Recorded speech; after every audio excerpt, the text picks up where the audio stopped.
TPMS की light आ रही है। ऐसा फॉल्ट पहली बार आया है कि टीपीएमएस की आईडी करंट और दोनों में 0 दिखाई दे रहा है और डीटीसी कोई नहीं है। ये ऐसा फॉल्ट पहली बार आया है।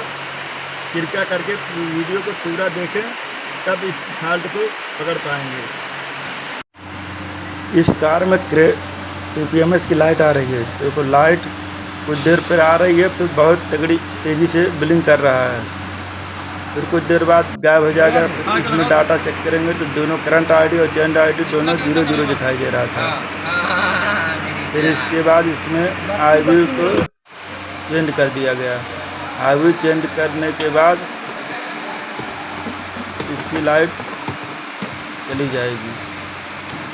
आईवी चेंज कर दिए, फिर इसके बाद इसको कोडिंग करना पड़ेगा। अब देखो आईवी लगाने के बाद ये टीपीएमएस की लाइट बहुत धीरे ब्लिंक कर रही है। फिर इसकी कोडिंग करेंगे। करंट आईडी पे टीपीएमएस की आईडी कर देंगे। फिर इसको देखो करंट आईडी और चेंज आईडी दोनों पे सेंसर की आईडी दिखा रही है और इस पर लाइट चली गई, जैसे ये टोयोटा कार में था। इस गाड़ी में टीपीएमएस की लाइट आ रही थी और डीटीसी कोई नहीं है और इसमें डाटा देखा गया तो डाटा 0 दिखाई दे रहा था। और जब इसको आईवी लगाया गया दूसरा तो इसमें टीपीएमएस की लाइट चली गई।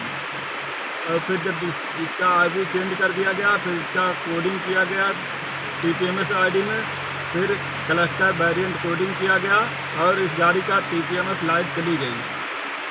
इसमें आईवी का ही दिक्कत था, जो इस गाड़ी में दिक्कत थी। और टीपीएमएस का एक पहली बार ऐसा फॉल्ट आया कि इसका डाटा 0 आ रहा था और डीटीसी कोई नहीं था।